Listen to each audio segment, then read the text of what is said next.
في زمان مضى كان هناك 3 تجار أصدقاء كانوا كالإخوة، يجتمعون في السراء والضراء رغم بساطتهم، إلا أنهم كانوا قنوعين بما يكسبون. لكن مؤخرا أصبح مدخولهم من التجارة ضعيف، بالكاد يكفي لتلبية متطلباتهم. وفي أحد الأيام جلس الأصدقاء ال3 خالد وعمر وسليم يفكرون في حل يخرجهم من أزمتهم ويدر عليهم أموالا كثيرة، فقرروا وعزموا على الذهاب إلى المدينة وأن يتشاركوا في تجارة واحدة. في صباح باكر انطلقوا، وعلى ظهور جمالهم الهزيلة حمل كل واحد منهم بعض المؤن البسيطة، طعام قليل، ماء، وملابس خفيفة. كانت الشمس ترتفع رويدا رويدا، ورمال الصحراء تتلألأ تحت أشعة الشمس، والحرارة تزداد، لكنهم حاولوا أن يرفعوا معنويات بعضهم بالغناء والضحك، وفي أحيان كثيرة كان الصمت يسيطر عليهم.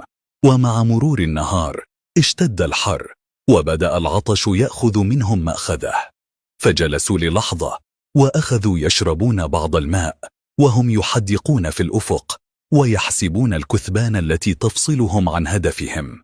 فقال لهم عمر: يجب أن نتحمل، فالمدينة ليست بعيدة، وقليل من الصبر سيجعلنا نصل. رد سليم بابتسامة: صحيح، ولكن السراب سيأخذ عقلي قبل أن نصل، فعيني لم تعد تصدق أي شيء تراه. ضحكوا قليلا، لكن التعب كان واضحا على وجوههم. ومع اقتراب الغروب قرروا أن يقيموا مخيما صغيرا بين الكثبان بعيدا عن أي خطر محتمل. أشعلوا نارا صغيرة ووضعوا القليل من الطعام، وبدأوا يحكون قصصا لتسلية أنفسهم، وهكذا مر الليل بسلام. في اليوم التالي بينما الشمس ترتفع في الأفق بدأوا السير بحذر أكبر، خاصة مع جمالهم الهزيلة التي لم تعد قادرة على حمل وزن المؤن الثقيلة لفترة طويلة. وفجأة وهم يسيرون لمح سليم شيئا غريبا كان بعيدا على كثيب من الرمال، فقال: توقفوا، هل ترون ذلك أم أنه سراب مرة أخرى؟ فأجابه خالد بأن هناك شيئا وليس سراب. فاقتربوا بحذر، وإذا بهم يجدون جملا ساقطا بلا حركة. اقتربوا أكثر، فوجدوا بجانبه 3 أكياس جلدية ضخمة. فقام خالد بفتح أحد الأكياس، فسعق مما رأى، الكيس ممتلئ عن آخره بالقطع الذهبية. فقام صديقاه بفتح الأكياس الأخرى، فكادوا يجنون من الفرحة وهم مذهولين. جلسوا يتساءلون عن صاحب الأكياس، ثم بدأوا يبحثون في المكان حول الجمل علهم يجدون صاحبه، ربما تاجر تاه أو ضل طريقه. بحثوا لساعات طويلة، بذلوا جهدا مضنيا، لكن الصحراء لم تبح بسرها. لم يجدوا أي أثر، لا لخطوات إنسان ولا علامات على الرمال. فخيروا الأمر بين 2: إما أن صاحب الجمل قد تركه وفر بجلده، أو أن الصحراء ابتلعته ليلقى حتفه بعيدا عن ماله. وقفوا جميعا للحظة وعيونهم تتلألأ بين الدهشة والخوف، فقرروا أن يتقاسموا الأكياس فيما بينهم بالتساوي. عندما أرادوا حمل الأكياس وجدوها ثقيلة جدا، حتى جمالهم لا تقوى على حملها، فنظروا إلى بعضهم البعض وظهر القلق على وجوههم. كيف سيحملون هذه الأكياس الثقيلة؟ فجلسوا يفكرون، وبعد نقاش سريع، وبما أنهم على مشارف المدينة، قرروا أن يذهب أصغرهم وهو سليم إلى المدينة ليجلب جملا قويا قادرا على حمل الأكياس، لأن سليم كان خفيف الوزن وأكثر رشاقة، وهو القادر على الإسراع في الذهاب والعودة. لم يتردد سليم في الموافقة، بل طلب من صديقيه أن يحرس الأكياس جيدا، وأنه سيعود في أسرع وقت. ركب سليم على جمله الهزيل وانطلق في اتجاه المدينة، ومع كل خطوة كان يخطوها كان قلبه يخفق أسرع. الطريق إلى المدينة طويل، لكن عينه كانت تتوهج بالأمل، وعقله يركز على هدف واحد: جلب جمل قوي يستطيع حمل الأكياس الثقيلة. قطع ساعات طوال في الرمال الملتهبة حتى أنهكته حرارة النهار، وعندما وصل إلى مشارف المدينة كان الليل قد أرخى سدوله، وأغلقت أبواب السوق، والباعة انصرفوا إلى بيوتهم. وقف سليم في الظلام يتأمل أزقة المدينة الضيقة. التعب والجوع والخوف يتناوبون في صدره، ولا يدري من أين سيحصل على الجمل. عندها لمح شيخا عجوزا يسير بخطوات بطيئة متكئا على عصاه. تقدم منه سليم وألقى عليه السلام، ثم قال برجاء: يا عماه، أنا غريب وجئت من صحراء بعيدة. أنا أبحث عن جمل قوي يعينني في تجارتي، ألا تعرف أين أجده؟ تأمل العجوز وجه الشاب ورأى فيه صدقا، فقال له: يا ولدي، الأسواق مغلقة ولن تجد شيئا الآن. إن أردت يمكنك المبيت عندي هذه الليلة، وفي الصباح ستجد ما تبحث عنه.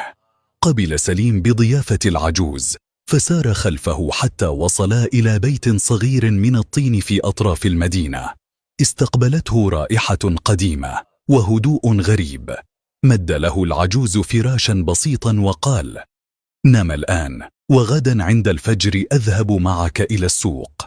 تمدد سليم على الفراش محاولا أن يستسلم لنوم، لكن الليل لم يكن هادئا كما تمنى، فقد تسللت إلى أذنيه أصوات همس داخل البيت، سرعان ما تحولت إلى مشاجرة مكتومة بين العجوز وزوجته. كان صوت المرأة عاليا وهي تقول: لماذا تستضيف هذا الغريب؟ ألم تتعلم بعد؟ ألم يكفيك ما جرى لك مع أصدقائك الذين خدعوك وأخذوا مالك وتركوك بلا شيء؟ رد العجوز: يا امرأة، الضيف ضيف الله، وما ذنبه هو في خيانة غيره. لكن المرأة لم تهدأ، بل استمرت: كل غريب يشبه الآخر، كلهم طامعون، كلهم يأتونك بوجه بريء ثم يغدرون بك.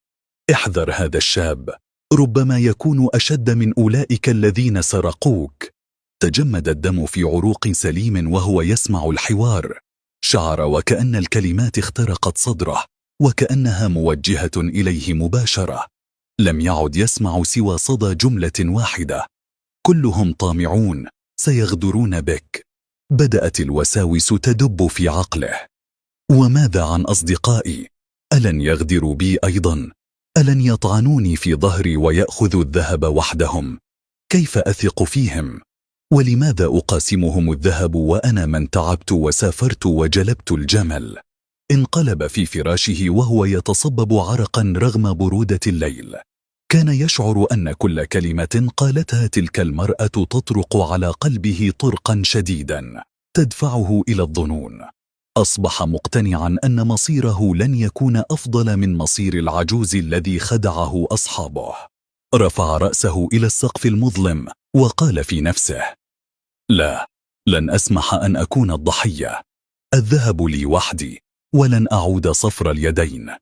وهكذا تمكن الشيطان منه وعرف الطريق إلى قلبه. في الصباح الباكر استيقظ سليم وغادر بيت العجوز دون أن يشكره، وتوجه مباشرة إلى السوق، فبدأ يبحث هنا وهناك. لم يمضي وقت طويل حتى وقع بصره على جمل ضخم أسود اللون قوي العضلات. كان يبدو أنه يستطيع حمل جبل بأكمله من الذهب. اقترب من صاحب الجمل وبدأ بالتفاوض معه: هل يمكنني استبدال جملي بجملك؟ ابتسم التاجر وقال: هل أنت مجنون؟ إن جملك هزيل لا يقوى حتى على السير. فقال له سليم: سأعطيك 20 قطعة من الذهب في المقابل. وافق التاجر على الفور، لأن العرض كان مغريا بالنسبة له، فلم يستطع الرفض. وهكذا أصبح سليم يمتلك الجمل الضخم، حاملا الأمل في قلبه وجاهزا للعودة إلى أصدقائه. ولكن الجوع كان قد أخذ منه مأخذه، فجلس لتناول الطعام. وبينما كان يأكل، بدأت وساوس الشيطان تتسلل إلى قلبه. لماذا تتقاسم الذهب معهما؟ أنت من جلب الجمل وأنت من تعبت. اقتل صديقيك وخذ الكنز وحدك. ابتسم سليم وهو يشعر بغرابة ما في قلبه، لكنه حاول تجاهل الفكرة، ومع ذلك لم يستطع مقاومة الطمع، وقرر أن يشتري طعاما يكفي لأصدقائه، ولكنه لم يشتره لهم ليأكلوا، بل ليأكلوا منه ما ينهي حياتهم، فوضع فيه سما قاتلا. ثم أخذ جمله الضخم وبدأ طريق العودة. كانت صورة أكياس الذهب لا تفارق مخيلته، وقلبه ينبض بمزيج من الطمع والخوف.